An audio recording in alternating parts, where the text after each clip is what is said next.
You're listening to the CD Baby CD Baby DIY Musician Podcast.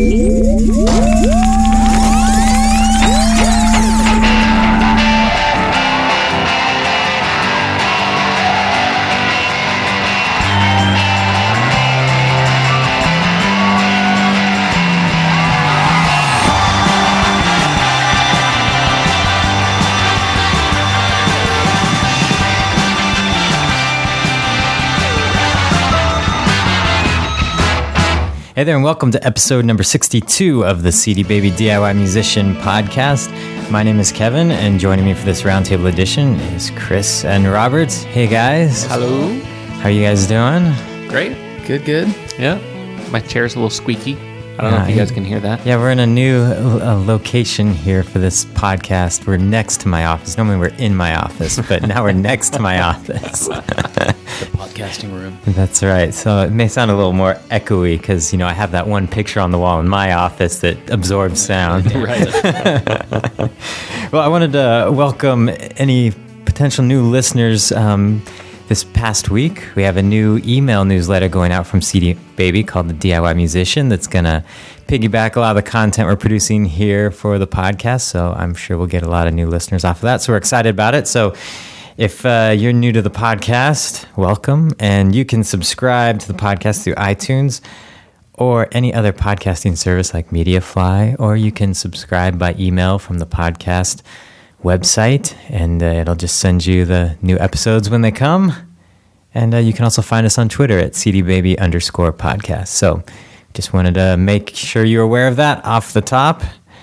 And lots of stuff been going on. My band's been recording. That's been a lot of... How'd it go? It's going good. It's going really good. Lots of insights that I'm putting together. I've been working on a bunch of little videos and some audio material, so to use to make music in the studio. Have you been making? Yeah, we've been doing that too, but you know how it is. Of course I show up everywhere with a video camera and audio recorder and then all my gear as well. So everything is a potential podcast. That's right. And this is your band Hello Morning. Yeah. So, it's been kind of a cool process because this is the first time in a few years that I've been recording a serious project of my own that I've been a part of. I've played on other people's, but so it's kind of interesting to try and use some of the information we discuss on the podcast. Well, it's interesting too because I think you're probably about 6 months ahead of where I am with my band right now. We haven't played our first show yet. We just booked our first show, and we don't have enough songs to get in the studio yet, but we'll get there. You have enough songs to play a show? We have 6. Okay, well, that's right. You can jam them out a little too. Yeah, totally. But one thing I was thinking about while in the studio, I don't know if our listeners would be interested or not in having some shows that talk more about gear or recording because, we don't talk about it all that much on the show, but certainly you could get us going for hours on end talking about equipment. I'm sure that's not a problem, but I figured people would be bored to death. But if that's something you're interested in and putting together an episode that features some, gear that's being used in the studio and stuff like that, that would just let us know and we'll work on that. We're happy to oblige. Yeah. Or even, like home recording stuff, if you guys would be interested in knowing what people use to record themselves at home. And also I always love talking about guitar amps and guitars and pedals, and I don't do it on this podcast because like I said, I want to retain our listeners, not bore them to death.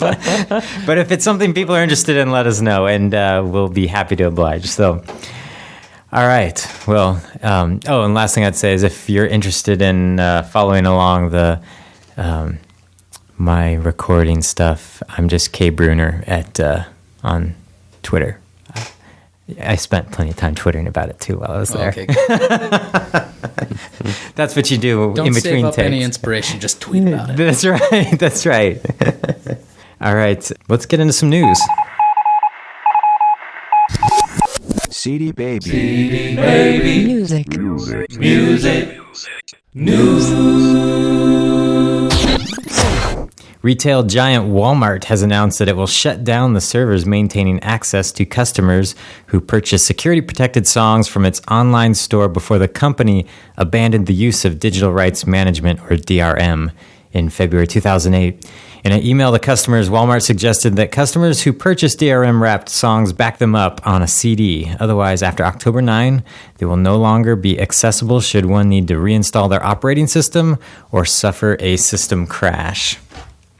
eMusic has announced that the Sony Music back catalog, which includes labels like Arista, Columbia, Epic, and RCA, among many others, will finally be available through eMusic's download service. This would be the first of the 4 major labels to open up to the pricing model eMusic offers. The major trade-off seems to be that eMusic has agreed to slightly raise prices and reduce the number of downloads for some of its monthly plans, in effect imposing a per-track price increase that is higher than its current prices, which range from 40 cents per track for the eMusic Basic plan to 25 cents per track for the eMusic Connoisseur plan. What we don't know yet is exactly which plans will be affected and what the price increases will be. This news has not gone over well with the eMusic subscriber base, as the independent vibe is what has attracted many to eMusic in the first place. And as of recording this podcast, there's not been an official comment by eMusic to the customer backlash, so it'd be interesting to see how they handle it. After attracting 27 million registered users with its free ad-supported custom music streaming service, Pandora has launched its first major push for paid subscriptions with Pandora One. For $36 a year, users get 6 features, all audio and visual ads eliminated, higher quality streaming, 5 hours before timeout, so you can turn it on and let it run, desktop app that enables play without a browser, mini web-based player, and custom player skins. So if you're a big Pandora user, that might be worth the $36 a year. It's pretty cool, $36 a year. That's not too much. And I do love Pandora. Well, it had to happen. Filesharing has finally made it to Twitter. On the new site filetwr.com, users can upload a file and then tweet about it to zillions of others at no cost. Now leaked tracks that no one has ever heard from your favorite artists can reach millions faster than anyone ever imagined. While the service seems to be very useful for legal file sharing, I'm sure they'll be feeling the heat from the usual suspects like the RIAA very soon. It will be interesting to watch how this one unfolds. And that's the news that I thought was interesting this week. Some real interesting stuff. I mean, the Twitter, a lot of times people, the police, the internet police out there who are trying to shut down the illegal distribution of media, like they can't be as quick as Twitter. They're not going to be able to shut those files down fast enough. And That's shut the company down. Yeah, and that's Right. where that website's probably going to find themselves in trouble, because I believe that was the whole thing with that lawsuit that happened with Pirate Bay recently, that they were thrown in jail because their service was somehow providing the link up and encouraging file sharing. And because I forget how it gets real technical with how the technology actually works. Any Twitter user could do that. Like if you are, if you're privy, if you work at the Pirate Bay or whatever, and you know what's out there, you could just constantly be twittering, like, here's the link to this free download, here's the link to this free download. And I guess the only real way for Twitter to stop that would be to block users who are providing those links. Or shut down the company, because Twitter's not the one providing it. It's a different company that's providing the service. So they're letting you upload files to their servers. And then, because Twitter, the way it's constructed, their API works, anybody can build a program off of it, so they can do all sorts of things. And that's why you see this explosion of websites popping up. And so that service is just using the Twitter API to power their file sharing. And so it's going to be an interesting year, because things get faster and faster and faster. And the list of leaked albums is growing by the truckload. Every week you hear more and more albums being leaked. So Your Hello Morning album could already be online, even though it's not finished. I know, it could be. Finished it for you. Maybe they did. If you did, please send it to us. We'd like to hear how it turned out. I have a funny feeling if it was online, it probably would have been Kevin who put it online. Yeah. But speaking of, when I was in the studio twittering, somebody said his Twitter name is King Never. he listens to the podcast. He said, you should put tracks online and let people do remixes. And I said, that's a great idea. We're going to do that. So Cool. we'll Definitely. put them up so people can do their own mixes and maybe even release a separate version of the EP that's all just fan mixes. And then we can credit everyone who mixed it. That and- would be totally awesome. Yep. Well, we're going to get into our episode recap for last week. And definitely some mixed reactions on this interview, have to say. Brian, our president, CD Baby, asked if he could interview his friend. And of course, anytime, someone comes in and wants to support the podcast, like the president of CD Baby, we're going to let him. So Brian wanted to interview his friend. And I know that he really wanted the interview to focus more on David's artistic career, because Brian was telling me some of the stories afterwards, and it was pretty funny. I mean, there was a lot of, he just kept hitting a wall right and left, and he kind of glossed over that in the interview, and so Brian was trying to draw that out of him. I think there's a lot of value to the interview. I loved the interview. Like, listening to it, it's fascinating. Like I said, there was some mixed reactions to it. Some people liked it because they like hearing the inside of the big music business, the stuff that we're not a part of. And to me, I think it's interesting to hear the contrast of how different the two worlds are. Yeah. But someone left a comment on the show note saying that not one word about being involved with music because it's art. Sad. While, yes, that's how it was, I thought it drew a good line of distinction that, there is that world out there that's how they pursue music and put together music. It's all a package, it's a product.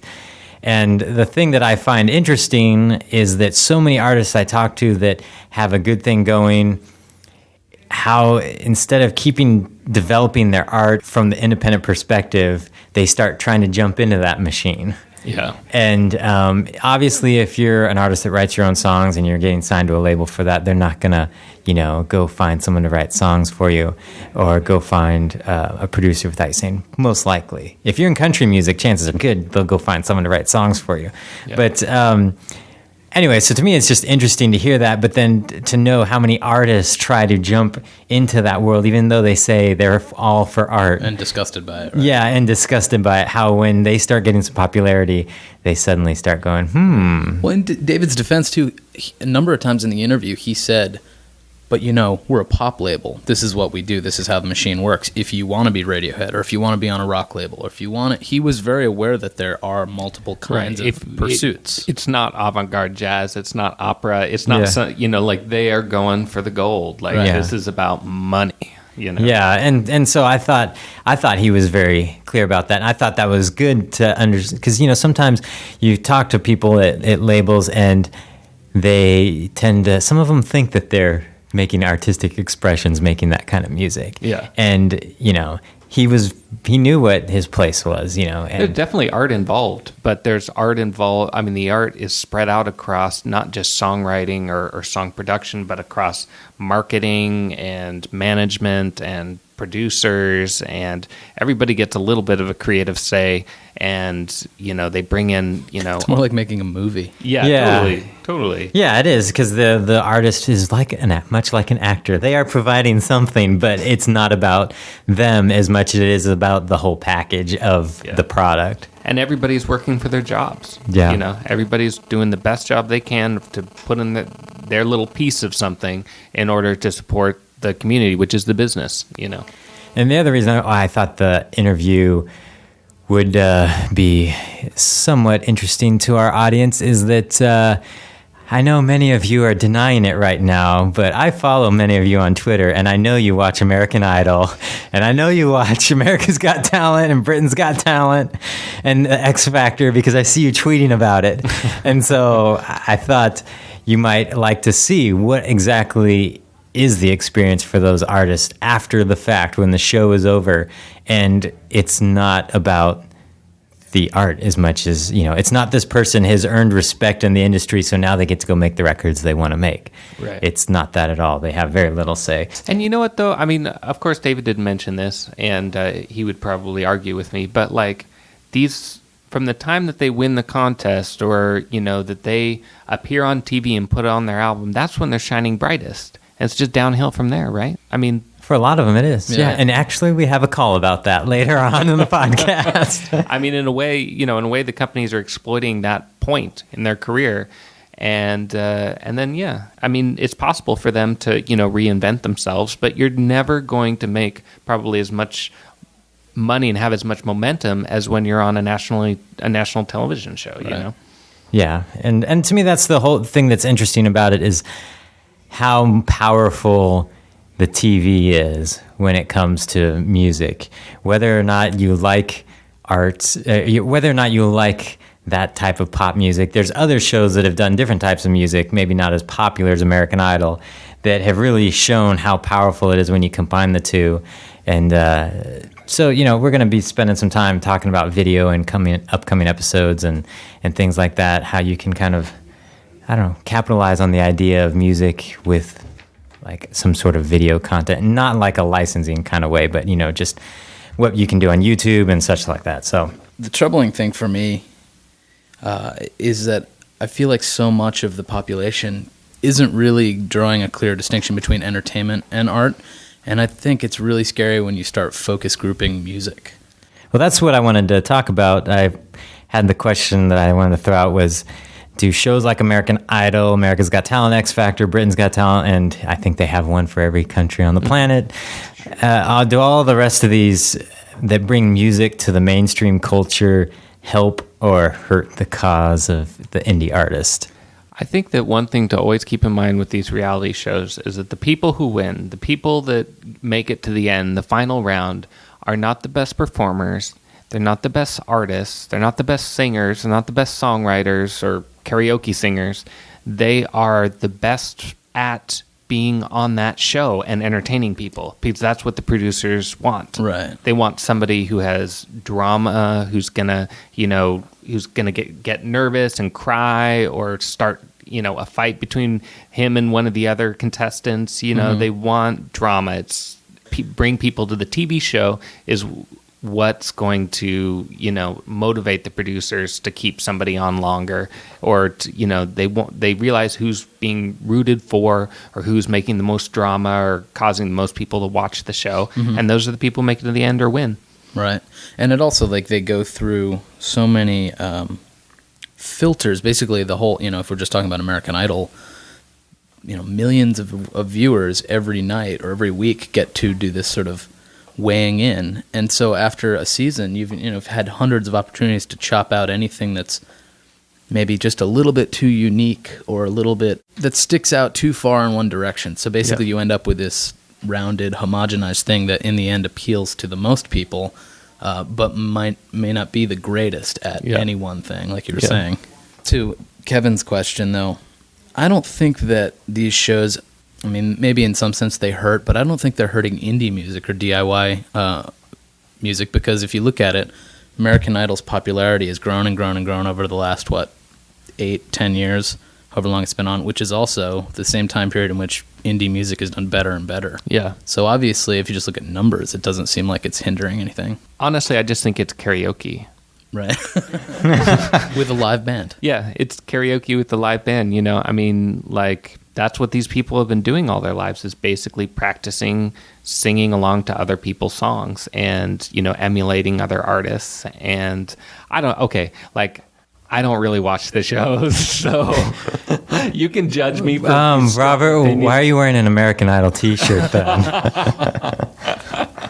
But as far as, when I flip through the channels on the occasion I have want to watch these shows, it just seems like karaoke to me, if you want to be a great, if you're the best karaoke singer in town, go try out for American Idol. Maybe you'll get on the show. Well, I think, but they do actually, in some sense, put them through a little bit of artist development. I mean, they force them to do some things that really bring them to the next level. And obviously, they're for pop music, but just visually seeing that, I think, can be helpful to artists. But also, to me, when a lot of real musicians hate these shows, but it's really gotten a lot of people more excited about music in general. And like Chris was saying, that indie music has grown and done better and better. And I think for a lot of people, for mainstream culture, this is a really kind of an entry point into music, whether you like it or not. I mean, pop music's generally what the masses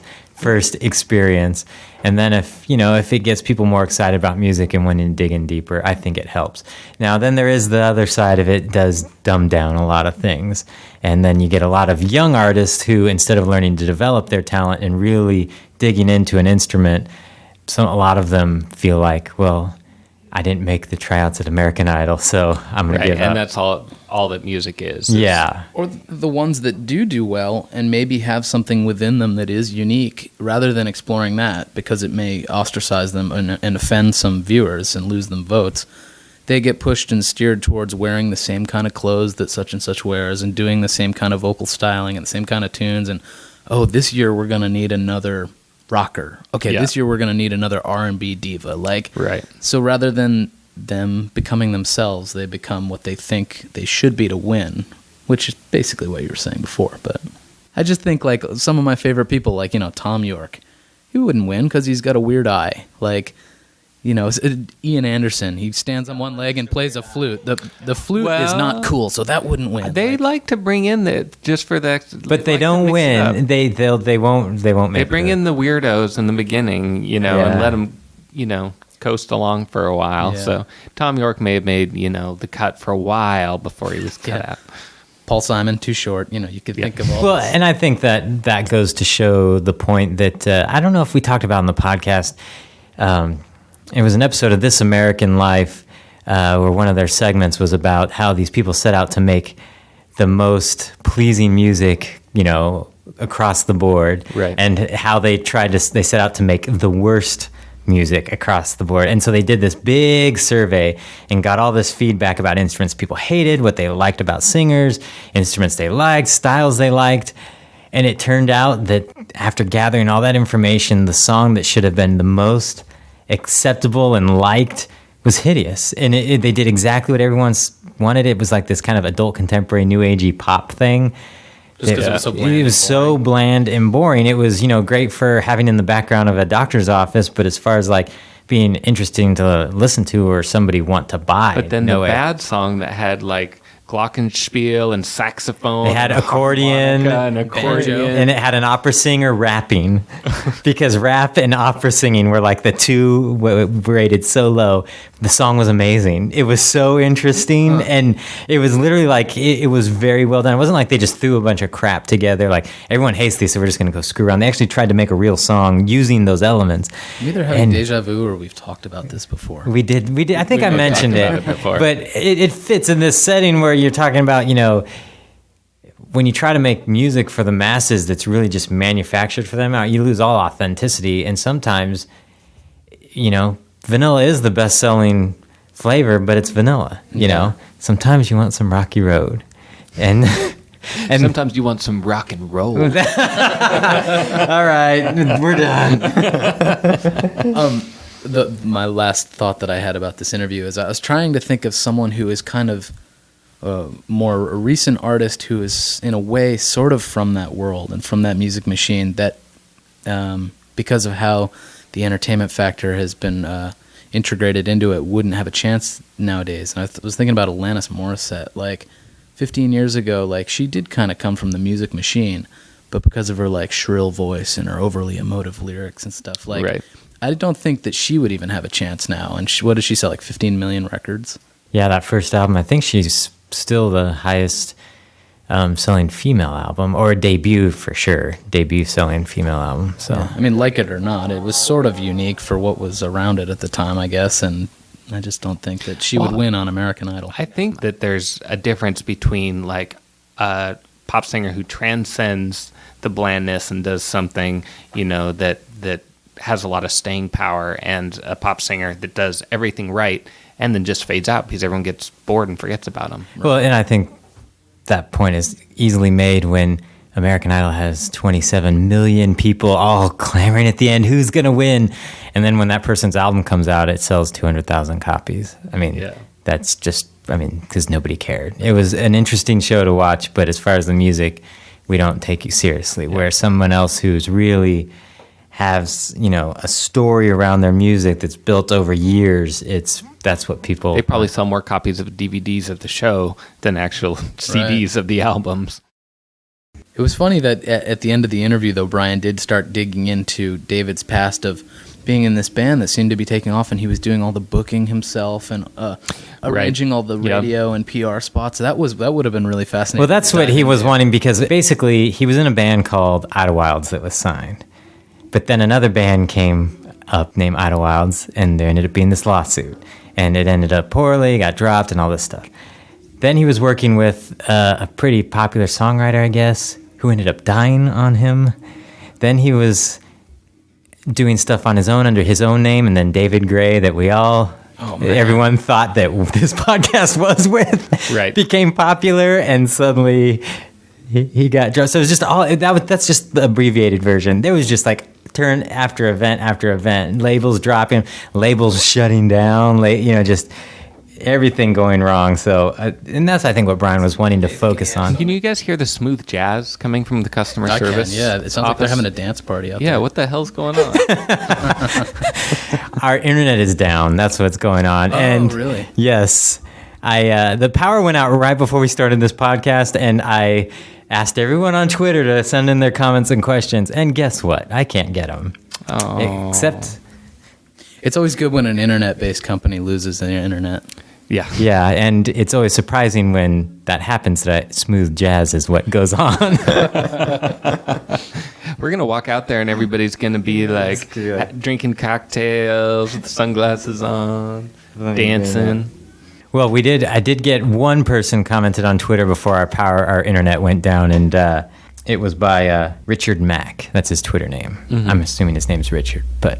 He said he'd like to see a podcast on a band just starting out and how to develop a following and get gigs, and I guess follow along with their career. And that's a cool thing that I've thought about doing, taking someone from the beginning and follow along. And that's, the Moving Rushmore podcast we did was, because their podcast itself was doing that, was kind of a glimpse at that idea. The hard thing is keeping it going. That's a lot of work to just follow along. And I was doing that for a particular band through the whole recording process when my hard drive got stolen. And that was like, oh, man. So, but we'll keep on listening to the podcast, because Kevin and I are both in new bands. That's right. We're sharing our experiences. So. That's right. Did you ever see that Sting movie, Bring On the Night? No. It was this documentary about him making his first album after the Police. And it's really funny because he starts it off saying, this is a documentary about a band that's just starting, and we're just totally new, and as if it was really a fresh start. I'm like, you're Sting. You're Sting. Come on, this isn't starting in your grandmother's garage or something. Well, maybe he hit hard times and was at his grandma's house. No, because the first scene is them practicing songs in his castle. Speaking of movies, I have to put a plug in here for a movie. If you have not seen Anvil, the story of Anvil. I saw it last night. You did? It was awesome. It is so amazing. I still haven't seen it. It is by far one of the best music movies I've seen in a long time. It was so touching. I thought the directors did a great job of balancing laughing at them and then just absolutely loving them. Yeah, I thought you walk out of there all excited for them. I was so happy for them, and it's just but it starts out like a real life Spinal Tap. I mean, not Goofy where they're making jokes and stuff, but it's you guys, oh my gosh, these guys are so stuck back in that era. But in the end, you're good for them. Yeah. It was amazing. I ended up doing karaoke till 2:45 last night because I was so amped from the movie. So go see it. I think it's out on DVD. It's still playing in some select theaters, the theaters in your city that play more the independent films. But I think it's also out on DVD as well. It comes out June 15th. Oh, I looked today. Okay, on DVD. June 15th. It's definitely worth it. You will be glad you watched it. All right, I'm going to do that. Yeah, you do that.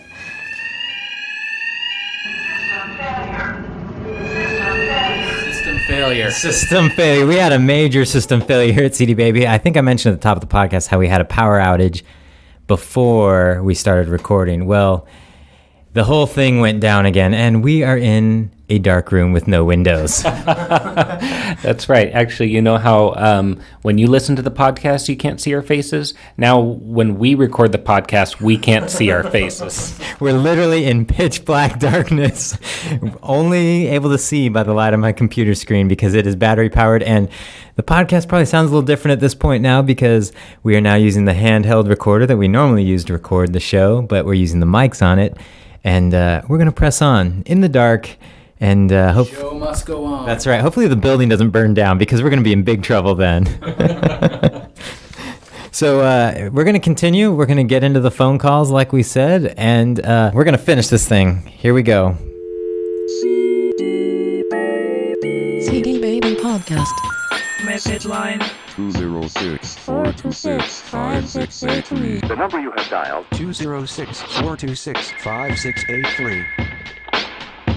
Hey, Kevin, Chris, and Robert. My name is, I better not tell you my name or where I'm from, but I'm a longtime CD Baby podcast listener, first-time caller.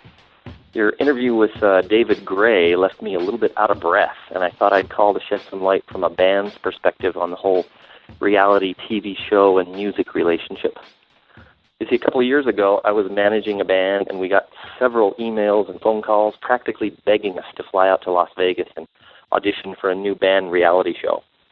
After a couple of weeks of phone interviews and extensive and invasive background checks and literally 3.5 pounds of paperwork, well, we ended up signing a contract which gave our band the privilege of auditioning for the show.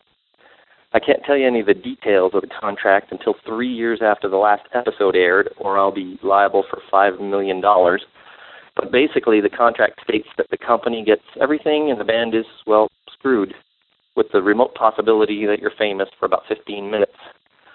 So we do the audition, and we don't make out too well, and we get cut, and our very young frontman is quite discouraged. He feels bad about the rejection.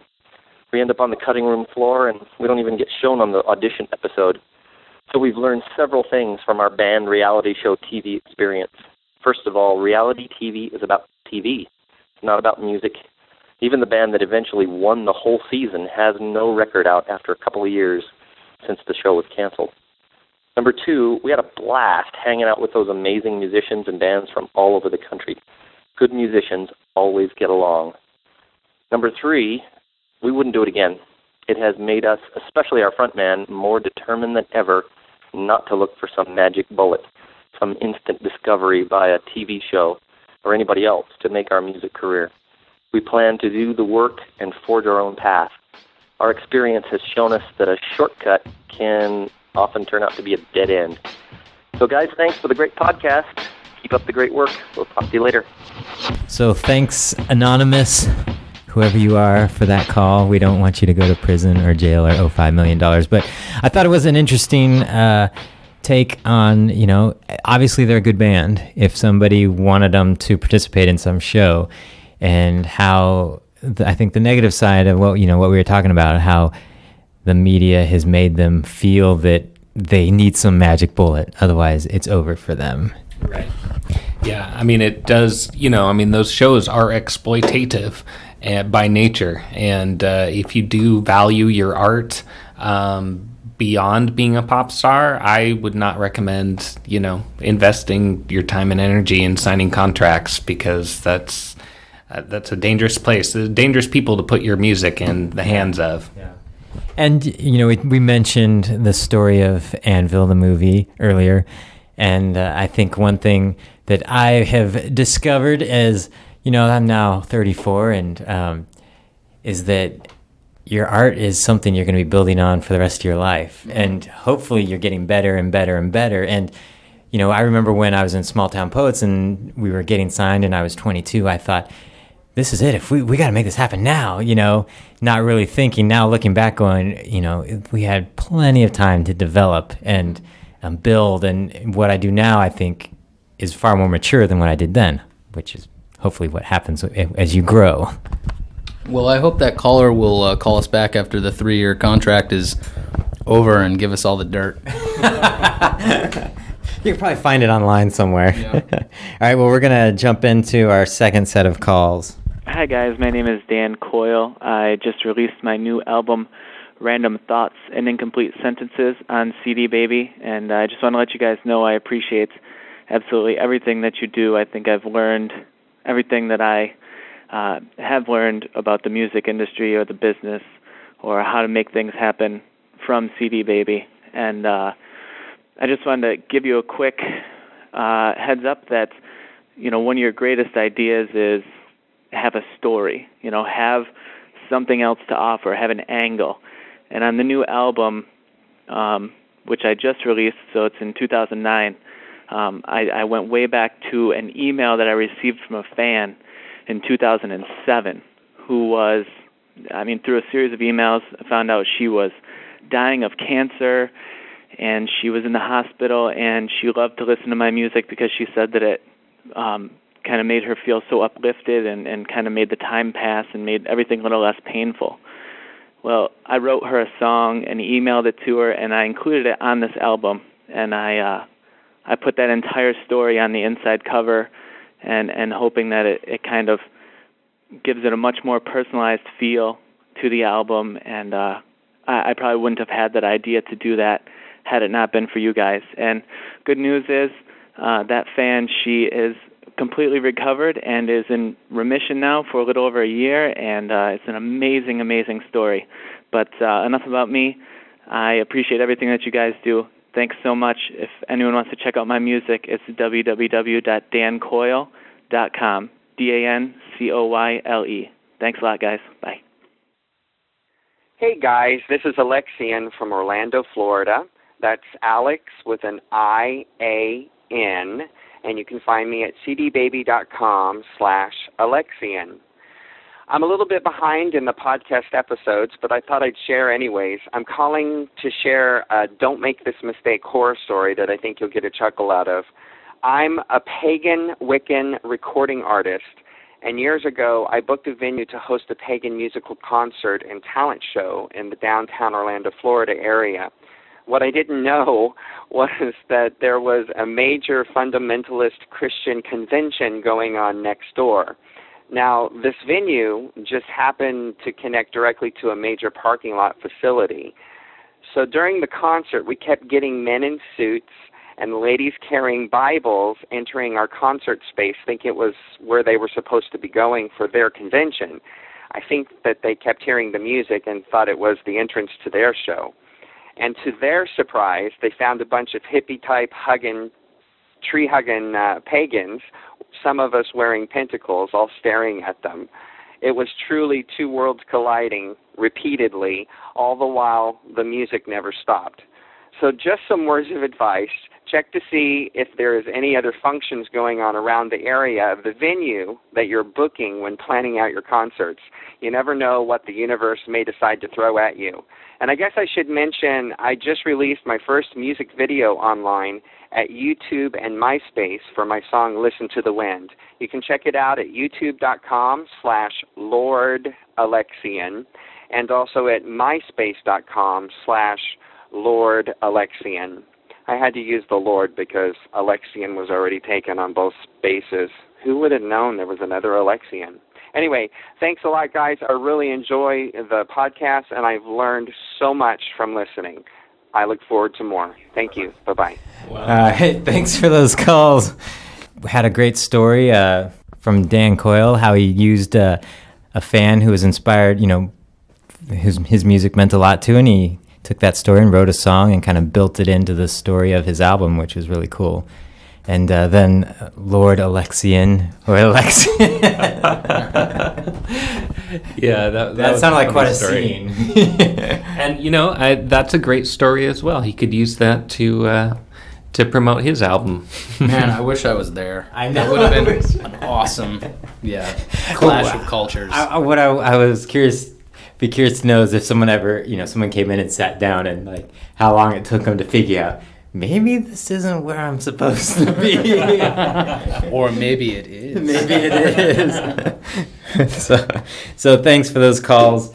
And if, let me see, that was supposed to be read before.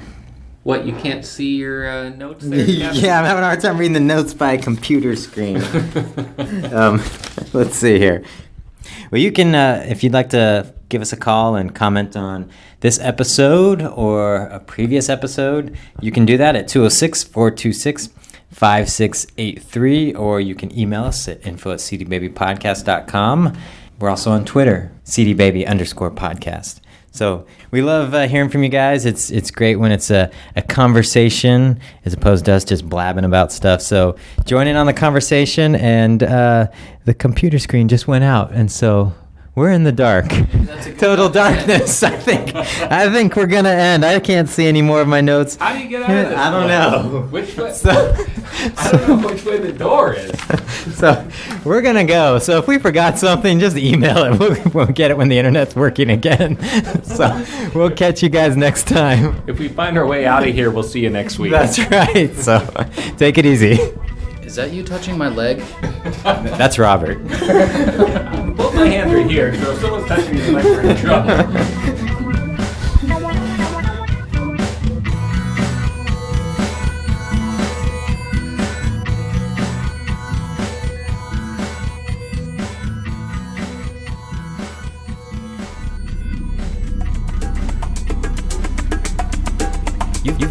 You've been listening to the CD Baby DIY Musician Podcast, broadcasting from Portland, Oregon, USA.